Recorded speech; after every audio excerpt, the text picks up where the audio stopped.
gwa ken yam bala mal no video nen yen magwas me pai damanda ne pai jalloch timi goro bokula loitin ka kor kemi charwaji yo ya men dan lad bialing men man dan bolar yo bo biya shuli ani chana jalin kel man dan le roda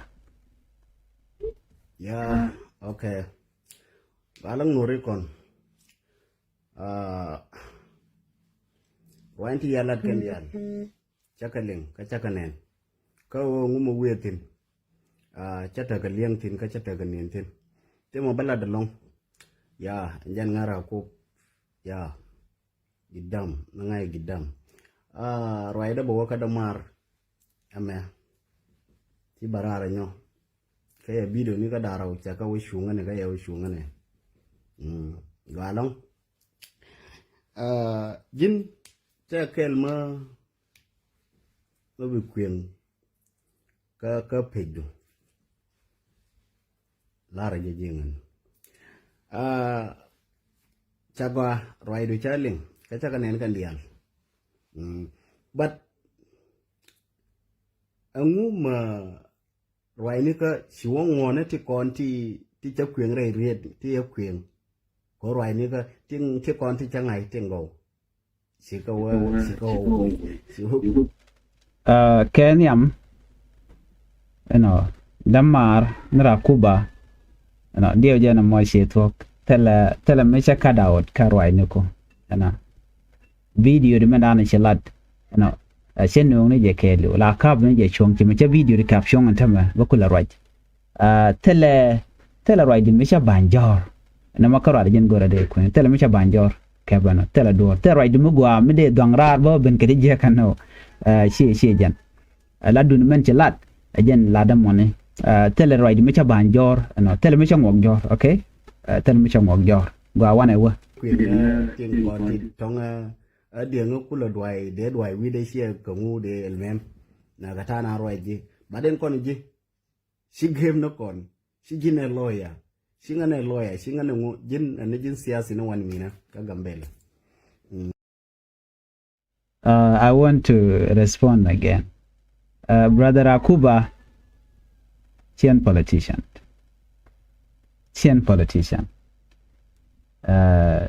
Politician Ramegor Kom. No, you got it wrong. Muguji political man alat ke and wadi ala kon goro den wadi ke take you are wrong. It's more like activists mugora aramugoro de mukar ke humanity dear kaneka goro de ne ke they can take kwa. So nang it's not a politics, okay? Miche kapwina won mini cho benam. Politician kagan dar kon ngeji tin kwa nwer kwa leya. Right ni ne ke ni de jek kon tilat ke don were jek chit fake profit go gwaini ala fake leaders ne kon ti yarkan wer kan roge kama enyok ngwan kon yarkan were ken ko rene kwiden telemission telepolitika go wala don't twist it, okay? Telepolitika ten so cho nang no were jok lingte lan kalat den biongat ti gambele ta ga so Sudan tema de ko rum ba men kwai ba ko ba mention ke jiko ruan ti kon ti silat kana ti kon ti shuwan ta de shi ka mash ban ngan jawra ba la lara ke nya mare shi nyerri kon ti no bo tetino shi katana ni tejje ngan bala barar ke ja ante di barar ke kuidu but next time ba barai kui group bat group na poto ni ken ba kan ya la na mbaro ba kwen ni ala nene ya ba kwen ni al biata liang tin dial ka biata nen tin yan nur ka ngwan dia community dana mena ya cari ala ka panya nene wo binaro yar for good ne wo binaro yar cari ala ka kan community dung nora mena nene je tega comedy na ti si barwai ka min kap ka nga kan kana nene mani wo ti si lep ka group ni ti yar kana ko ya group na wo to group na wale ma ka ben yal ngan rakop ando la ngana kot karwara ba kana ne ti ko ni dit kanga lakin ma jira ma dit kala ngama ma shabino buro ma jan internet me roi na tin ko ngo bante tin ko ne ji wi jamone ko shina rom bana lar ne gore community dana mena seje atol ne seje to community nyo balare se kai to community nyo lakin jin ni marmo na o bi gang na o min to do dengan ba jake yen nyer ko kondol ti ko muskala ya kondol ti ko muskala but yen koro kan yen ti lal no be dan nye mari ka ba nyona la nye mari ka nye mari ting wur kan dial ne si ko we ba loy ka damar me nyo ba lar ja ko ore okay chakul gonu te misilat biya wasna ka ber balel kamu no ya dung biya wasna raimo min kuila wallat Oh no, kana lar e viewer le dije ka kwi viewer no, I did not say that. Nite ram chi ji jok da laram do dien. Chande men joga no jina le dije ka kwi viewer che dem to. La mi shi wrong message mi shi jak ba di lari. Ne di al konte ke social media kin let ka kare ko ba ka gwich. Ate rame de accuse no jin emir ki video ma shela do le di ko video wor ki follow wor bi ka jek no man yam bana raw dak ate ka mugwa ken mi jek non mlat kono me lat kono community dan che je ka rwandi kon lat kon ke ka rwandi yar ka community ken kwale gero na yan kar ko gwe ke je lal ke ji di jig follow ro whatever I don't care about it what I care o community dan we jek so mi shirgat ki ngwen wera che duor che je yar me dong sure a lot then ba di lo laran wona me che gwa chi jin der yel wegbo you know mi te mi jeng mi chinen mi lada mi yer community dan so right ni kono ki community ka shi o jene te ka follow to go now kwaje ji no won jen first time no ba video ba je video dan ti right mo ko kon right ka kwile men tama te chi right ti che ka balaten so tele ja kana accuse ka kwi follow what no take that back kabis warga daro lawo jina jan chelat example garam me shi surut lel kan ni mandana me cha jo ni mandana ngana batoy ga lew you know ko garmo ngay no fonde ka yen ji gabel fon kun garmo ngay no fonde te nyane garmo ni garmo fonde yen ngay no fonde te nyane gare nyam yal mim ka video mo ni ngay no fonde te mani sorga dial mani ngo mani ngwa shianga ka liu te ni ka yen ji gambel ngay lode ya gambele we mata ga kume gambele we ma di che de lat we ma di de gambele kume te tin ya yen ka gwaidun zat ji gambel rew ti joj kanjen yome kelo sie yome kana yome ti gor koro waiting kume cha de wurti rwa mi siena mo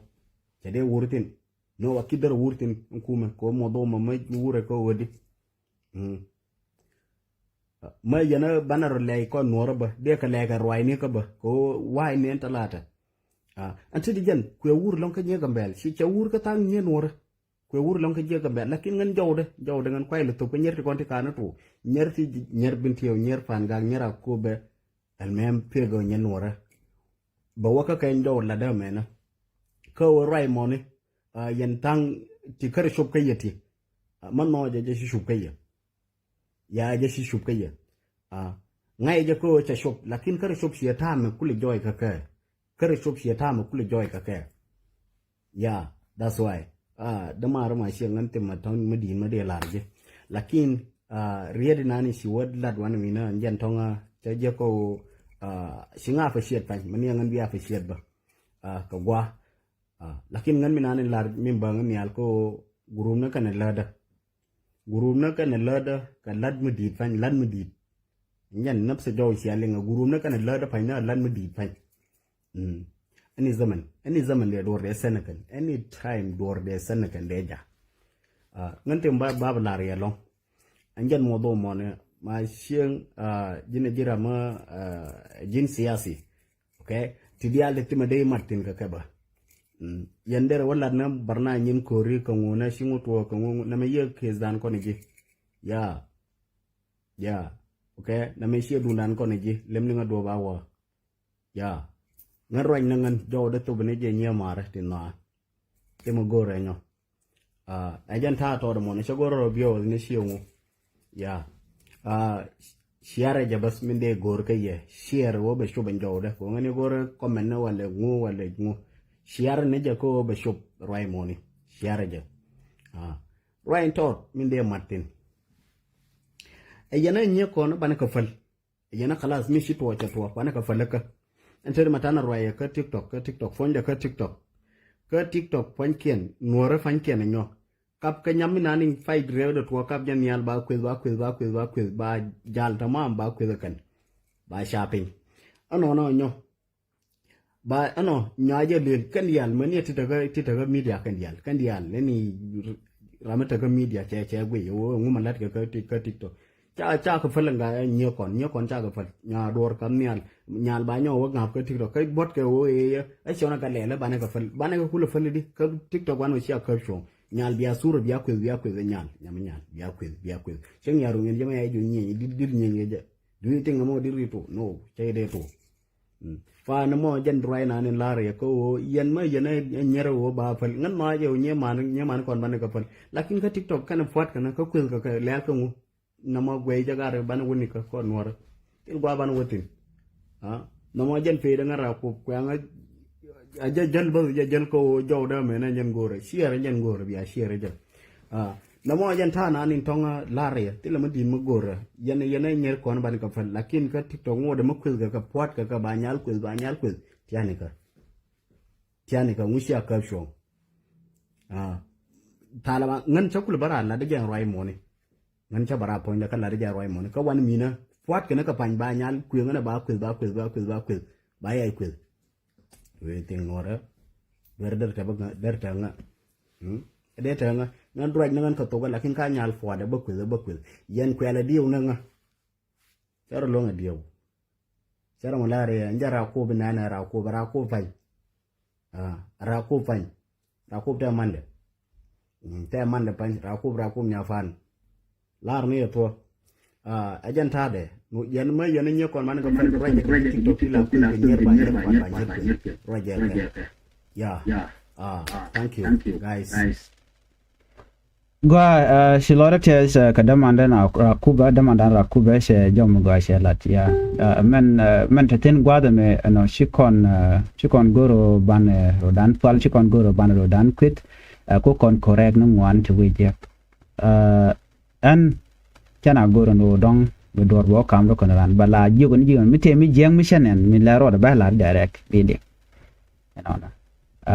men ya man kwa clarify ka dama ne rakuba Kerakup ancient politician chien siasin telekuch no kan nuare bas achin majin kan nuare ma lue kan ije kan er ko ken kon lat ke chodian lot no lu gwane chiang chir modere lu ko jin kan nuare lu no chen len ka bom kan nuare ka chelen bo ka bom kan nuare malen ko dan ke jene o dong mijin no chi jien ko chi goro bin nuare bi dignity dien bi jagang ki go dien bi jagang bo lem na karar no again malalar ko nga ga cha kairar chaman gwa dan der la let chapel mila do ko advocate ke kwinya man kon ken ne dial content to gwatmo you are activist you are like me ram ko advocate ke magwa ko de na de ka go again activist shi jin politician jene o jin lugu jeno barik du mishilat baje ponyawt agin men tila de gwaye brother den mi bi ko lat jor gwane gan keja jene mon ka community dan gwal mene ne lan ne roi ni news ni report ni tele siasin meten gono bunwer bekan information bekan ga ngai ken o badan ngaji no ko kon ngana kon were si melinga chankel no da kan wer dangro telat ke mo ga kan were che demato le chu mo example a check chuangkel ke dr machar chen chungkel ke tabande ngai do you know why chi politic tabande ngai na kan were che roi Riek Machar kwana la ne ka kore iko kana nuar chimi chilingo chitwo kana se gwade dan mu ko to wajan tamra wike South Sudan shonga ko enwar en gwada tatino ta wujin dien bango da enwar so shwaro dun jako biari jak bianwer ko ken biaka push yen wer ti e ke yen wer gwada mi yen no na ma chigen kon dial chwal kon wer yam danakel sho danakel do ranakel ti South Sudan ti Ethiopia e jinwar ala dirjin ko den wadara mo gwadara jalat ala dirjin ko den wadara te korun ena mi toga ku Ethiopia toga ku South Sudan ngode jegi jinwar mo kiro mi lara en ran Ethiopia pala kiro mi lara ran South Sudan pala ma jinwar jo ko jinwara ena mi jeng lat ke nwara dien ko kondem malat ke siyasa lat go no nwara kon bika go charan ngaje no ko kon ngane chwa dek chwa jino mo kon ko chiran che mi jek che jalat ka community dan de kon we ka o malat je ka South Sudan de na de we ka kuma South Sudan char chiran me che mi jek jalat jene ko right now kevden malat je ka kuma Ethiopia